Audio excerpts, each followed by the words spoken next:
बालक के भीतर ईश्वर के प्रति पूर्ण समर्पण का प्रकाश फूट पड़ा। मन की सारी लहरें स्थिर हो गईं और उसके अंतःकरण में भक्ति का सागर उमड़ पड़ा। मानो आत्मा पहली बार अपने सच्चे स्वामी को पहचान गई हो।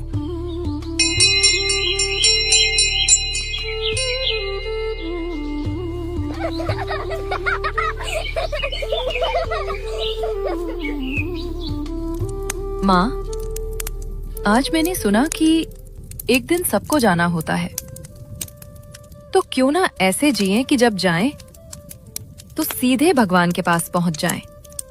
हाँ बेटा, सबको जाना है, पर भगवान तक पहुंचने के लिए भक्ति और समर्पण चाहिए। माँ, इसलिए मैं घर छोड़कर सन्यासी बनना चाहता हूँ। बस प्रभु की खोज में निकलना चाहता हूँ। साधु, पर अभी तू बच्चा है। अभी रोटी खा ले बेटा, फिर सो जा। कल तक ये सब बातें भूल जाएगा। माँ, इसलिए मैं घर छोड़कर सन्यासी बनना चाहता हूँ। बस प्रभु की खोज में निकलना चाहता हूँ। साधु, पर अभी तू बच्चा है। अभी रोटी खा ले बेटा, फिर सो जा। कल तक ये सब बातें भूल जाएगा।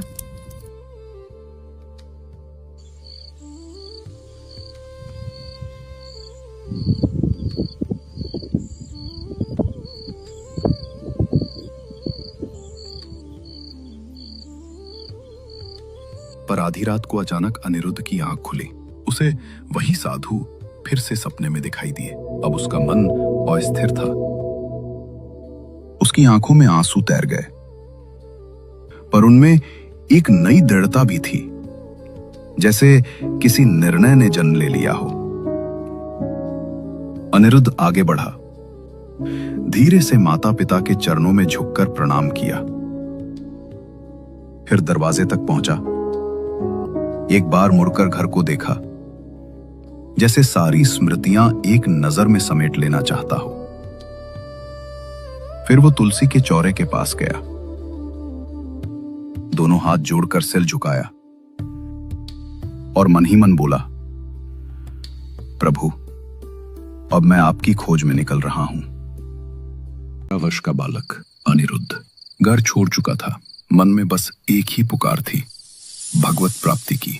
और वो पुकार अब उसे अनजाने मार्गों पर एक दिव्य यात्रा की ओर ले जा रही थी। रात की ठंड अभी बाकी थी, कदम थक चुके थे, पर मन शांत था। सूरज उगता है और उसके साथ भूख भी। घर में तो इस वक्त बाल भोग लग गया होगा, पर अब जो मिलेगा वही भगवान का प्रसाद होगा। दोपहर ढलने लगी। शरीर कमजोर, पर मन अब भी अडिग। नहीं, अब लौटना नहीं। यही स्वर भीतर से उठता है, अब जो भी हो, मुझे भगवान तक पहुंचना है, चाहे इस शरीर को कष्ट ही क्यों न सहना पड़े। थोड़ी ही दूरी पर एक प्राचीन मंदिर नजर आया। अनिरुद्ध ने वहीं एक पेड़ के नीचे बैठकर विश्राम लिया। बेटा, यहां सूरदास बाबा रहते हैं, आज आश्रम में नहीं दिख। बेटा, यहां सूरदास बाबा रहते हैं, आज आश्रम में नहीं दिखे। तुमने देखा क्या उन्हें? नहीं काका, मैं तो अभी आया हूँ। सोचा थोड़ा बैठ लूं, फिर आगे बढ़ूंगा। मैं उनके लिए दही लाया था।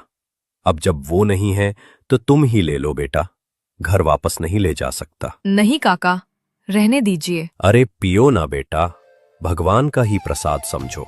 भूख शांत हुई।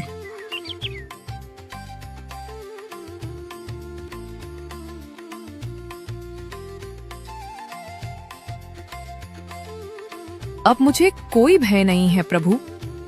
अब आप ही मेरी माता हैं, आप ही मेरे पिता।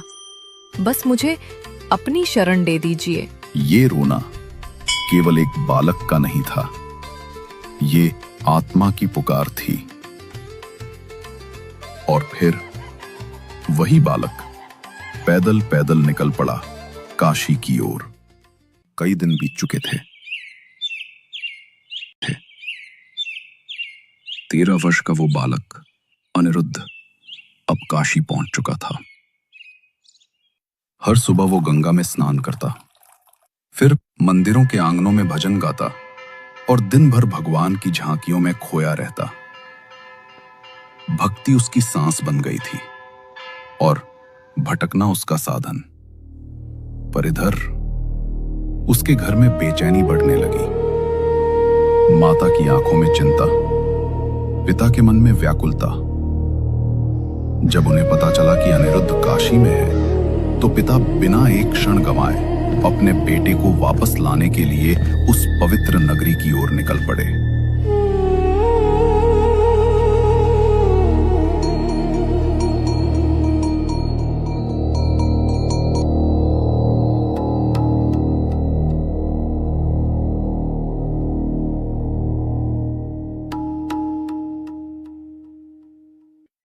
अनिरुद्ध, खड़ा हो। ये क्या कर रहा है तू? पिताजी, मैं भगवान का नाम जप रहा हूँ। खड़ा हो। ये क्या कर रहा है तू? पिताजी, मैं भगवान का नाम जप रहा हूँ। बेटा, तेरी माँ तेरा नाम लेकर रोती रही है। चल, अब घर चल। अभी तू छोटा है। ये राह तेरे लिए अभी नहीं बनी। पिताजी, मैं घर नहीं लौट सकता। मुझे भागवत की प्राप्ति करनी है। भगवान तक पहुंचने का मार्ग यही है। तेरे दादाजी भी गृहस्थ रहकर भगवान को पाए थे। रास्ता भक्ति से जाता है, भागने से नहीं। पिताजी, मैं भाग नहीं रहा। मैं तो बस लौट रहा हूँ, वहीं जहाँ से हम सब आए हैं। जा बेटा, अब निकला है तो याद रखना, सत्य तेरी रोशनी हो और प्रेम तेरी राह। और याद रखना बेटा, कभी किसी का विश्वास मत तोड़ना और कभी किसी माता बहन पर गलत नजर मत डालना। तेरा आचरण ही तेरी पहचान होगा, उसे कलंक मत बनने देना।